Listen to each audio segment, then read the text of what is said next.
Hello, everyone, and welcome to We Have Survived. Welcome to my channel. We have now survived 800 days on this world, and I know the last episode was a little short, so this is a little longer one. We have actually done some neat things in this uh, video, or last 100 days. We have built many small farms. So we can start with the one. It's pretty far away. I don't remember the exact coordinates, but just let me check.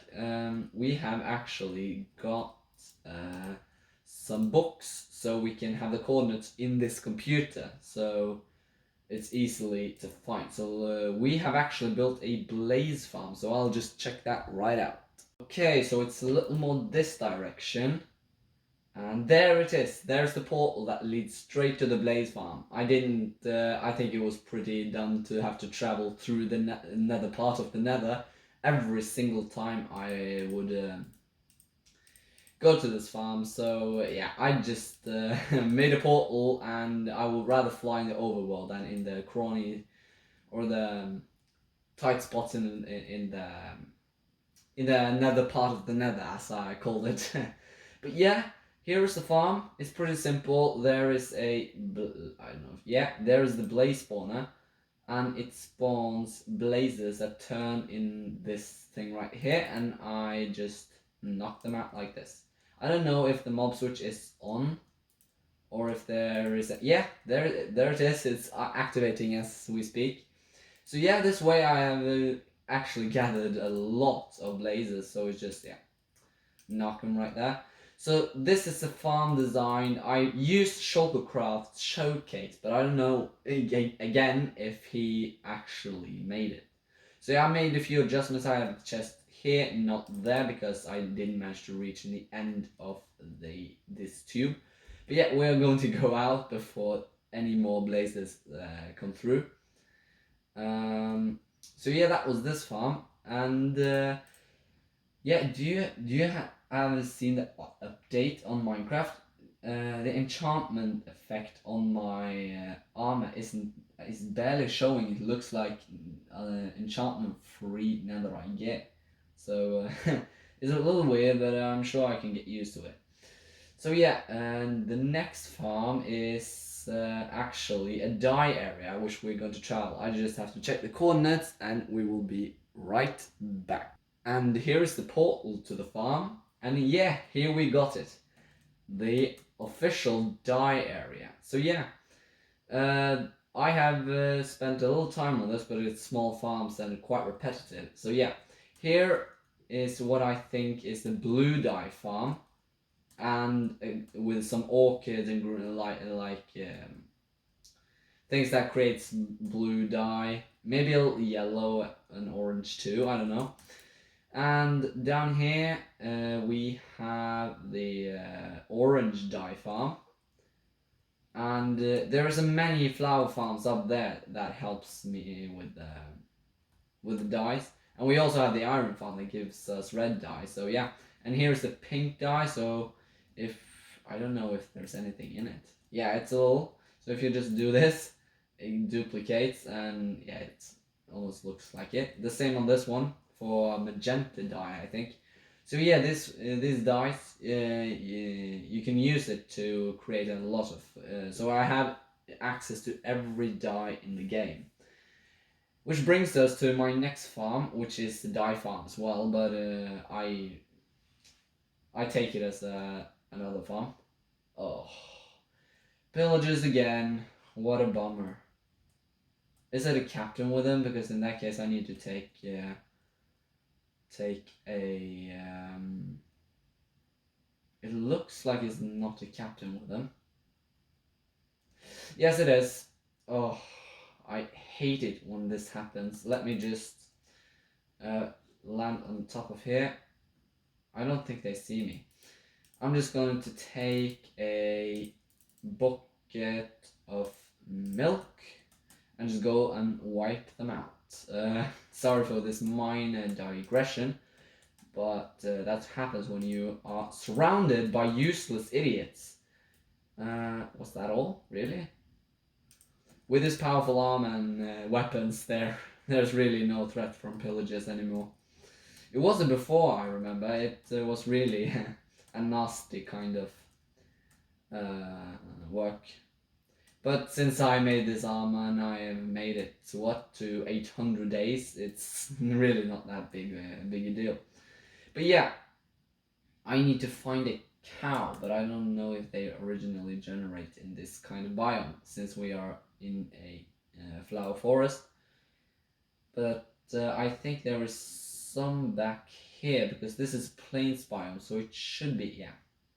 It's pretty simple to get back the cow, the milk from the cow. But yeah, we have built this flower dye area in a flower forest, which makes the whole process easier. And maybe I will make a few more of these in the future to make the making of the dyes more easy. But now I really have all I need, so there's no reason to build anything more than what you need, right?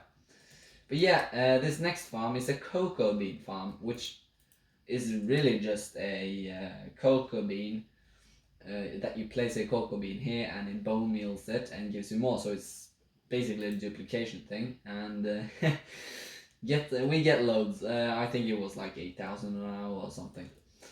But yeah, so that's this farm. It's basically the same principle. If you remember the propagule farm and the flower farm up there, it's basically the same thing.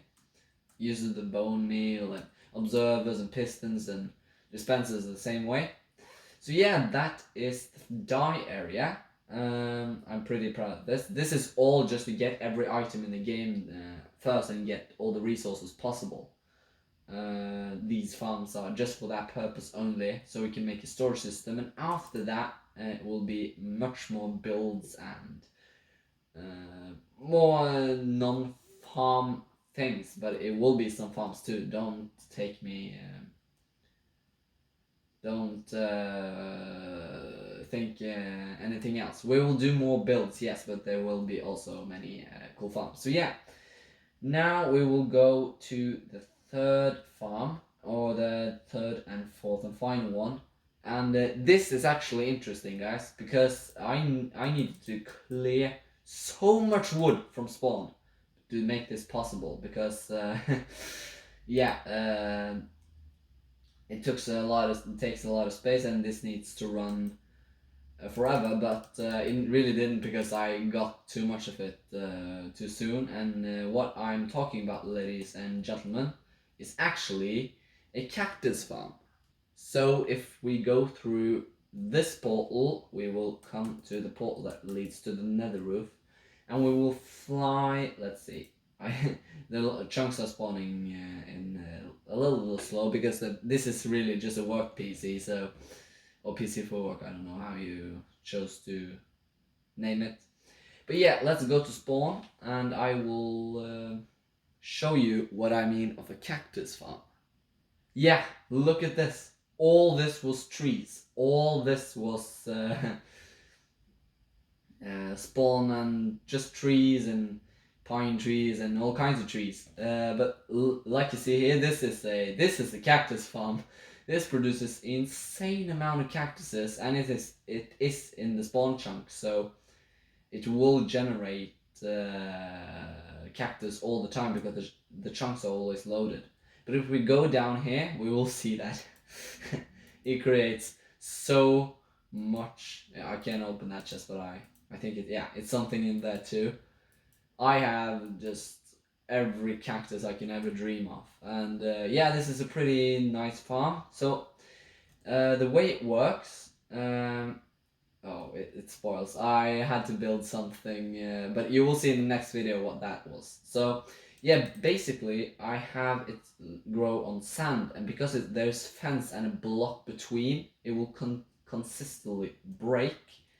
And yeah, if you saw that, the cactus is falling down quite fast, because it can't grow if there is a block next to it. So this mechanic is used to make this sort of easy farm design, but it is the only one out there. So it became so many cactuses that I had to put a fire in here instead, so it will burn and not overjam the system. So yeah, that was the cactus farm. We will just burn that. And this, my ladies and gentlemen, is a concrete converter without using any slime, any coral fans, or anything. I'm pretty impressed by this design actually. So basically, there's a bunch of observers, pistons, note blocks, dispensers, I think, some of it, and walls, but it's also not using, it's duping TNT without coral fans and slime, which is pretty amazing, and without minecarts too. I'm pretty impressed by this design. It's so much better than all that redstone stuff if you have seen Shulkercraft's design or Ilmango's. So yeah, it's very simple and very efficient, just as efficient as any other design. It's just much simpler. So yeah, you stand right here aligned with this fence. You turn the farm off on with this, and it will duplicate as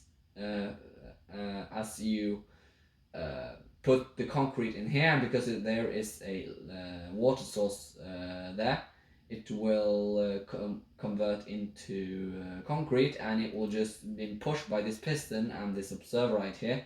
So it will just continue up there, and it will explode by the TNT up there. So yeah, this is a pretty awesome concrete converter that doesn't take up a lot of materials. It's quite new, really. It came on YouTube like, I don't know, 2 months ago after 1.19.4 came out. So yeah, I haven't converted anything recently, but I have converted something. We can look at my chest later. There's a shulk farm, as you can see. So yeah, I will show you what that building. I'm sure you saw the house or whatever, but I will say that in the next episode. I had to build a little. I recorded a little late, so I managed to build something else before I could record. So yeah, and as you're standing here, this hopper dispenser observer piston system is pushing whatever you are taking in here of concrete, and so you have a half a stack in your inventory and put the rest in here. So when you are putting it in here and the whole farm is activated, it dispenses items that flows from inside here out to where you stand, so you can pick them up while you are placing it. So you never run out before all your concrete you want to convert is converted. So it's a pretty simple and very efficient design. I don't remember who it was, but I gotta say it was a pretty awesome farm, because if we go through the internet, let's see. Now you see one of my some of my personal stuff, but it's no biggie. If we go to the Firefox network, it's most of the secure in the world, actually. So you can see that, I have it on Norwegian, so let's see. Concrete converter. If we go through here, you can see that when you go onto the videos, it's all this redstone mechanics and rails and much observers, pistons, everything. It's so many resources. That one is the one I made before. It's complicated. And it's not that I don't have any resources to build it, because yeah, I totally do. It's not that. It's just that it's so tired. I'm so tired of building these complicated machines if I can actually build a simpler one. So yeah, that's what I did. And it's just as OP as any other concrete converter, so I don't see any reason why I can't keep it, and I don't need to make a new one. So yeah, here is all the here is all the concrete I converted. It takes, because of the blast chamber, it takes some of the concrete you are converting, so you can't convert everything, but that's the case with any concrete converter, so it's not really a big deal. It's because of the blast resistance, really, or the blast effect. So it takes some of the concrete away, but that does everything. So that does every single concrete converter. So yeah, this is pretty useful farm when I'm going to build a house and yeah, a storage system and everything. So yeah, this was 800 days. I hope you liked it, and I am doing a lot of this world. So if you could please subscribe, you don't have to. It's not like I'm pushing this on you, but it would be really nice. So yeah, we will see you in the 900 days episode. But so far I've actually 800 days. That is impressive. So this was 800 days in hardcore Minecraft.